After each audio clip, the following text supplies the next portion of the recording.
The unsurpassed, penetrating, and perfect truth is seldom met with, even in 100,000 myriad kalpas. Now we can see and hear it. We can remember and accept it. I vow to make the Buddha's truth one with myself. Homage to the Buddha, homage to the Dharma, homage to the Sangha.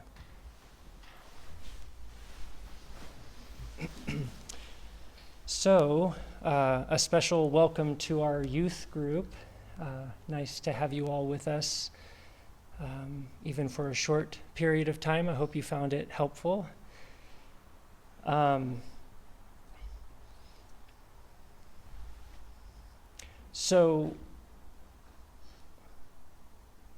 This is something that I've been thinking of before I knew that we were going to have you all specifically being the youth group visiting us.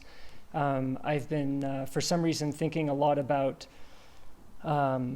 life and responsibility, probably because being in charge of the kitchen, I find myself having to be responsible for quite a few things. And the lessons that is teaching me is then causing me to reflect on how I was when I was probably about your age, 15 or so. And the things that I wish I could go back in time and tell myself. And so when I was asked to do the talk today and heard that you all were going to be here, I thought I would say a few words that hopefully would be helpful. And I think hopefully they'll be helpful to all of us. So the thing that I've learned in my short time here is to be generous. If nothing else, to try and be generous, and I think from that, kindness and compassion and everything flows from that. But I had an interesting situation when I was, I had been a Buddhist for a few years, and I was I was getting ready to move to the temple in Eugene and be a lay resident there. And I was at a friend's house, and we were playing the game of life. And I think that's probably the only time I've actually ever played the game of life. I think someone had to explain the rules, but you go around a board, you get cards, there's fortune and what's the opposite of fortune? You get things taken away, you get things added, and you're kind of competing with these people, these other people that you're playing with. And so me being this kind of like idealistic, Buddhist who was going to move to a temple, I thought, well, I'm just going to be the best Buddhist I can be. And so if I got a card that said, hey, you can switch your house with anybody else's house. And I think normally you would try and switch it with a house that was nicer than your house. Well, I would look at my house that I had, and I would switch it with someone who had a worse house than me, because I thought, well, I know that that's a nice house. The game just tries to make it look like it's not a nice house, but any house is a nice house. So I'll give them this house, and I'll just take that house. And people couldn't understand, the people I was playing with couldn't understand, why are you doing that? Stop doing that. You're supposed to want the better thing. And I said, no, I don't think so. I'm just gonna take the nice little simple house, that nice cute little house. So anyway, we kept playing, and I kept doing that. And at the end, it kind of sparked this conversation where, people started asking me, why was I doing that? And I kind of told them what I was doing and why and this and that. So then someone had the idea, well, let's see who won, because surely you didn't win because you weren't going for all the stuff. And I actually wound up winning. Like you have to tally up all the points of like how much your house is worth and this and that and whatever. And I wasn't trying to win, but we tallied up the points and I wound up winning the game. It was very funny. And so I've never forgotten that here I was just like having fun and being generous. And I wound up accidentally winning this game, And so I think my point is that in the real game of life, we want to try and make everybody a success. Everybody. Friends, enemies, whoever. Because we're all in this game together. We're all on the same team. And we want to be careful not to draw lines and create sides. And we may not agree with people, and what they're doing, but we can listen, and we don't have to believe that someone else's point of view is right. It may not be, but we can still listen. We can still try and understand, why does this person think this way? What is the perspective that they're coming from? What in their life has caused them to think this way? And maybe I can, share my view and that might help this person, soften a bit or something if that's what needs, what we think needs to be done. But to be careful, like, who are we to kind of start to, put a judgment on others? And the point is help your fellow human beings to be a success. Okay, we all want to be a success. And it's okay for you to be a success and want yourself to be a success, but not at the expense of others.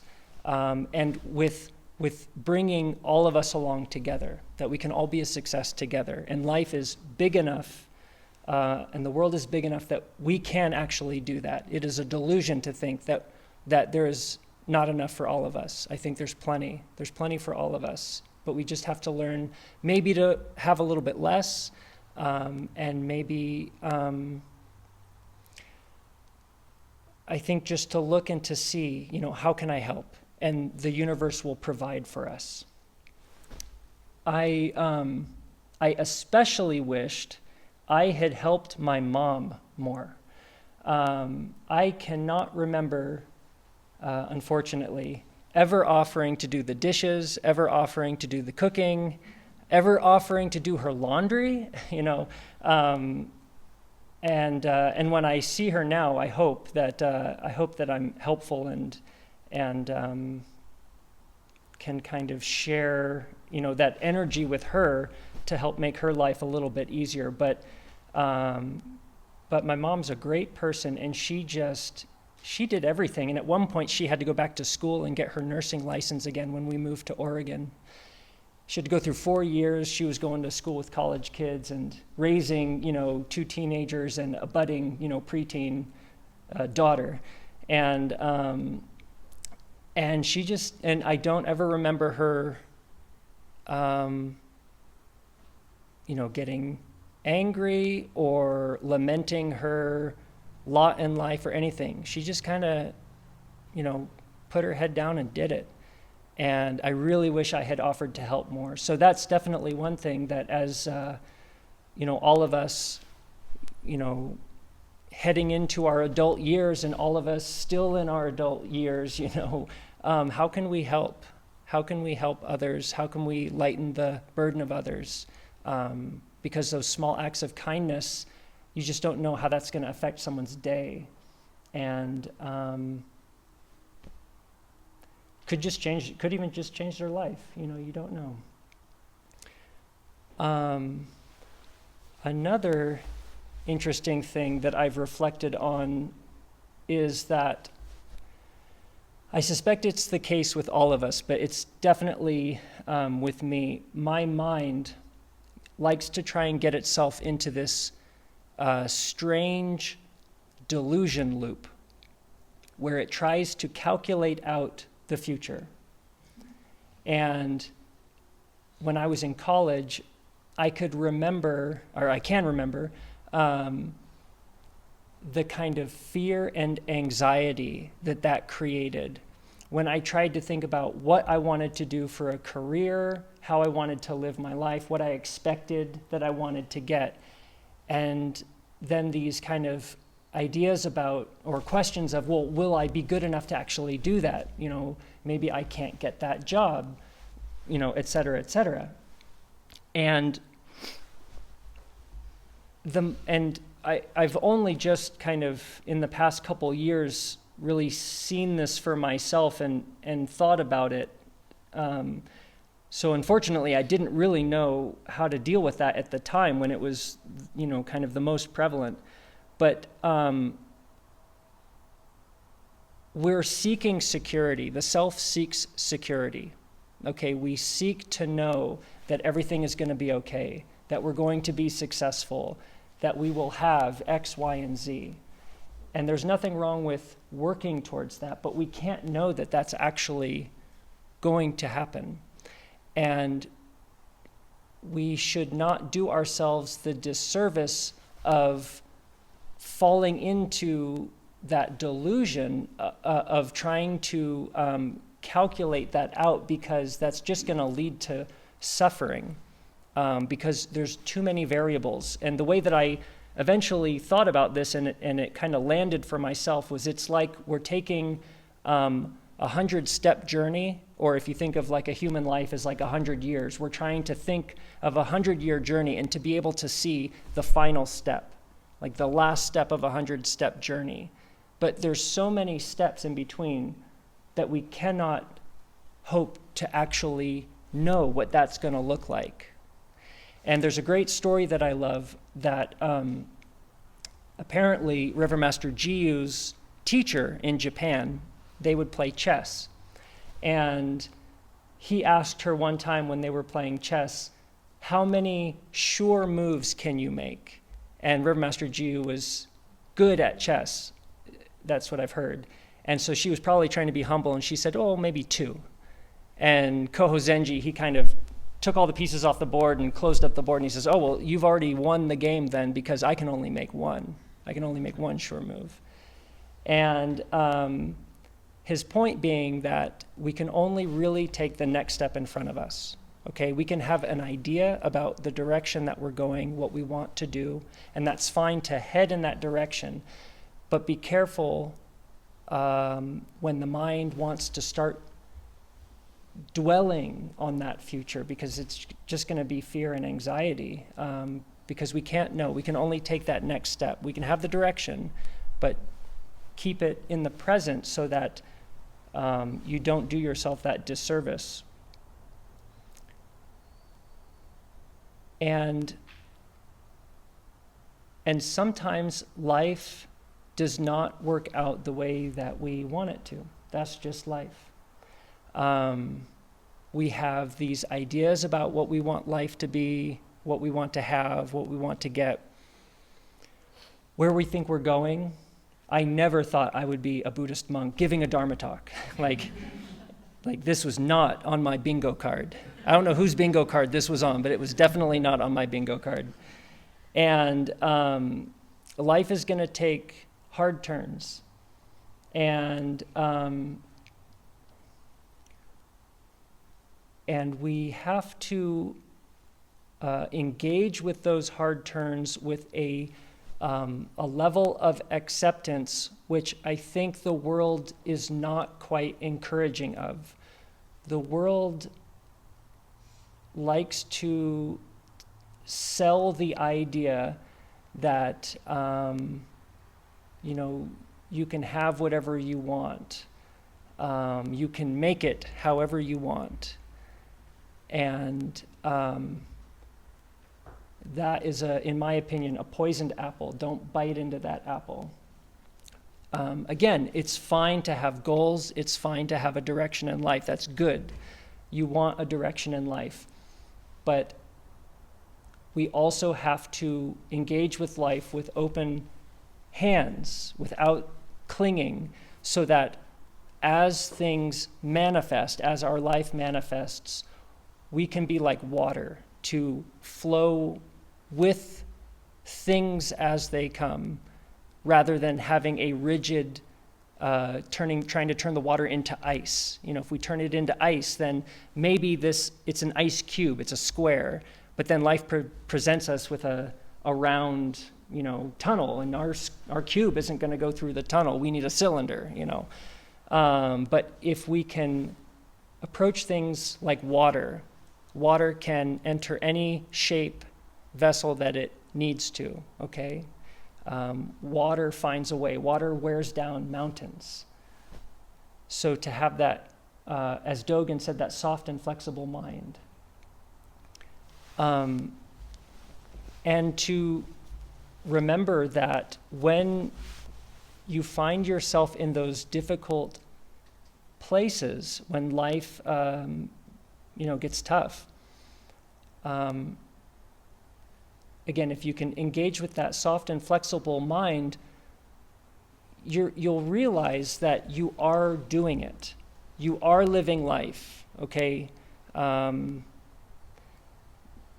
I visited in 2015 our sister monastery over in England, Throstle Hole, and the novice master at the time told a story where he was the chief cook and he was having a really hard day, and he was changing pans in the oven, and he was saying to himself, I can't do this, I can't do this, I can't do this.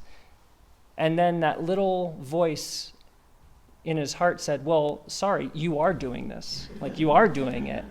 And he kind of realized, like, wow, you're right. I am doing this. I am doing this. And I love that story because it so clearly expresses that it doesn't deny that he was having a really hard day. Could have been having a hard week, hard month, who knows. But that we can engage with the difficulties and still take that next step forward. Nothing is going to stop us from being able to take the next step, okay, as wisely, as kindly, as compassionately as possible. But to remember that you are doing it. You are living. You're here you are. You're living, you're engaging with life. You are doing it. Don't doubt that you're not doing it. Just find your best way forward. Find that best step forward that you can. And that can be hard. And so is there anything that we can, that will help us? Is there anything we can take refuge in that will help us through those difficult times when we cannot even seem to see the next step in front of us? And that refuge is practice. That refuge is, for us as Buddhists, the Buddha, Dharma, and Sangha. When we make practice the foundation of our life, then there are no obstacles. There are no, there's nothing that is blocking our path. There is just this opportunity to train, to challenge us. So, I'm tired, I'm hungry, I've got to go to the bathroom, whatever. And yet this is what's in front of me, this is what's required of me. And can I sit still with all of those emotions that we just want to freak out sometimes, but can we just be still and be patient with ourselves, with others, and kind? And to do that, the Buddha, Dharma, and Sangha, remembering that there is this place that we are all a part of that is beyond the world, that is beyond the opposites. As someone said to me one time, there is a place within all of us that never gets distracted. The world is ripe with distraction, and fine. And we all have this place that never gets distracted. We all have this intuitive understanding of Buddha, and to continually, as best we can, to come back to that place and make that the place that we are living from. Because when we live from that place, then the generosity and the patience, the kindness and the compassion, that all flows naturally from that place. And so, good luck. And thank you all for being here.